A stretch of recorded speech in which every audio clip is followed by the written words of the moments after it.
My novel, Underneath, is a psychological suspense story about a man who seeks to resolve a relationship crisis in an unusual and alarming way.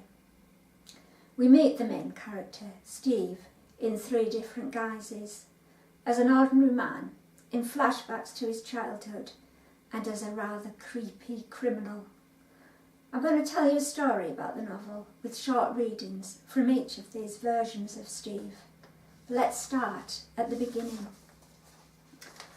As I descend the concrete staircase, I can't see my feet for the cardboard box I'm cradling in my arms. Nudging the banister with my elbow for balance, I duck to avoid the underbelly of the main staircase and catch a whiff of chocolate sponge filtered through the fragrance of your freshly laundered clothes. The stairs shunt left and left again. I count the last 3 steps beneath my breath. A short walk down the corridor and I'm setting down the provisions on the checkerboard lino outside the panelled door.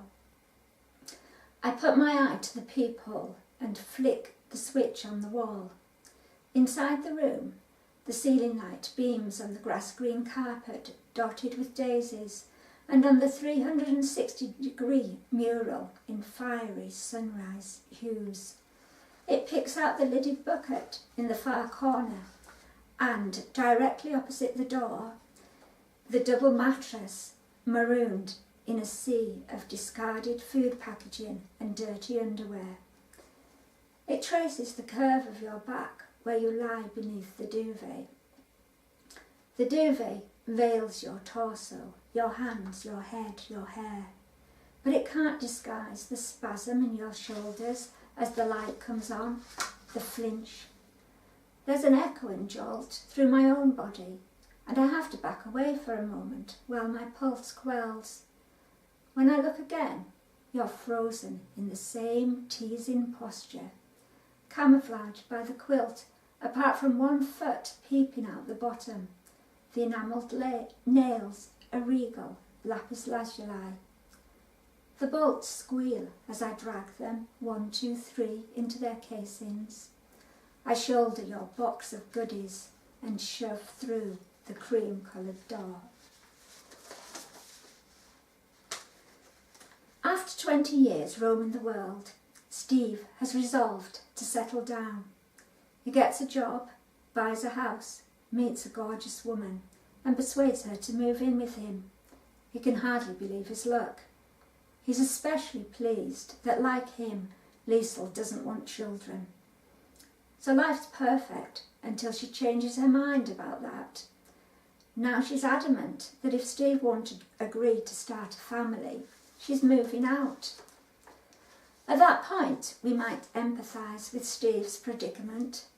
Many of us will have experienced, like him, the breakdown of a relationship in one form or another. Some of us will have entertained fantasies of creative ways of preventing our lover from leaving. Driven by the pain of rejection, some of us will behave in ways we are not particularly proud of. Perhaps any of us in Steve's position would imagine locking Liesl up. Some people are more able than others to take rejection in their stride. It's generally easier for those who've had a secure start in life. Unfortunately for Steve, when he was born, his mother had suffered a bereavement and wasn't available to give him the attention he needed in his early months and years. This has left him vulnerable, but also unaware of his vulnerability. In fact, he spent all this time travelling to avoid connecting with his inner homelessness.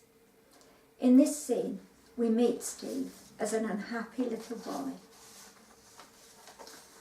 I do a picture of Miss Fothergill in my book. Her hair is yellow spirals, her dress 2 green triangles, nose to nose.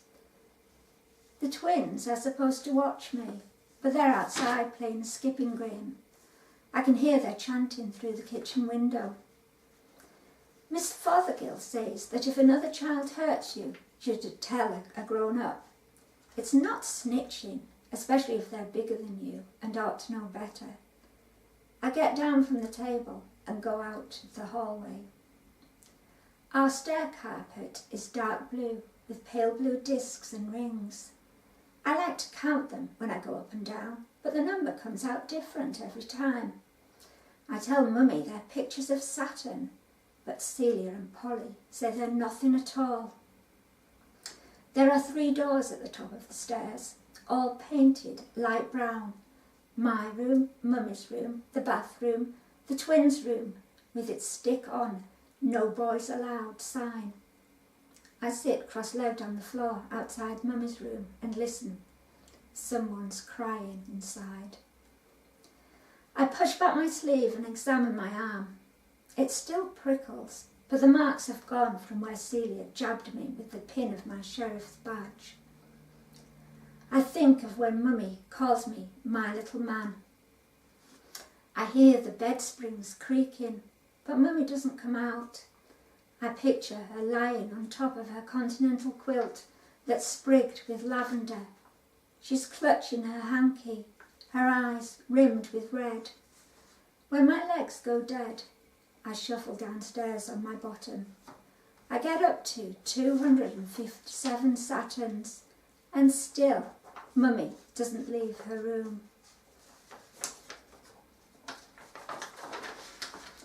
If he can't bear to lose her, why can't Steve give Liesl what she wants? If he genuinely loves her, why can't he agree to have a child? If you were to ask him, he'd tell you he's concerned about overpopulation, concerned how such an independent spirit as Liesl will cope with being tied down. But there's a deeper reason underneath all that. Steve has grown up with a gaping hole where his own father should be. His mother's grieving during his infancy was for her husband, his father, who died before he was born. Of course, that's not necessarily a barrier to fatherhood, except that up until now, Steve has been in denial that his own father's absence matters. Steve's underlying sense of insecurity and fear of abandonment, coupled with his complete ignorance of what being a father means, renders Liesl's ultimatum particularly threatening. Unable to bear the prospect of fatherhood or the loss of the woman he loves, he needs to find a third way. Like many men, he lacks a confidant to talk through his options. Liesl would be willing and sympathetic, but Steve doesn't like her approach. Indeed, he experiences her work in mental health not as an asset, but as undermining. He can't talk to his sisters or anyone in his family. His mother has dementia, and he doesn't trust his older sisters, the twins who tormented him throughout his childhood. Although there's an older man at work he looks up to, it would never occur to Steve to consult him about a personal matter. In real life, our actions are driven not only by what we want, but by the availability of or otherwise of means to make those wants real. Not everyone facing relationship breakdown has the wherewithal to prevent their partner from leaving. But Steve happens to have bought a house with a cellar and 3 strong bolts across the door. Transforming it into a prison was the last thing on his mind when he and Liesl first viewed it, but that doesn't stop him considering it as a solution when she threatens to leave. In this early scene, an estate agent shows them round the house for the first time.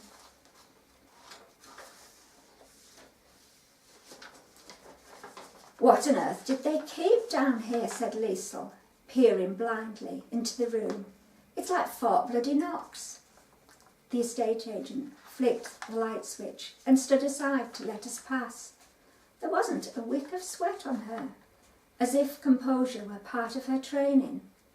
I suppose traditionally it would be a wine cellar. As I followed Liesl into the room, a refreshing chill settled around me. It was as if the hot weather had misaligned some regulator in my brain, and the cellar had reset it to normal. Liesl must have felt it too, because she started spinning like a toddler playing aeroplanes. her skirt twirling around her bronzed legs in a kaleidoscope of colour. A wisp of hair escaped its fastening to fondle her left shoulder. Her small breasts bounced under the veneer of her loose top, and it occurred to me that she might not be wearing any underwear. The basement floor was brindled concrete, the walls whitewashed bricks that cooled my back as I sloped against them.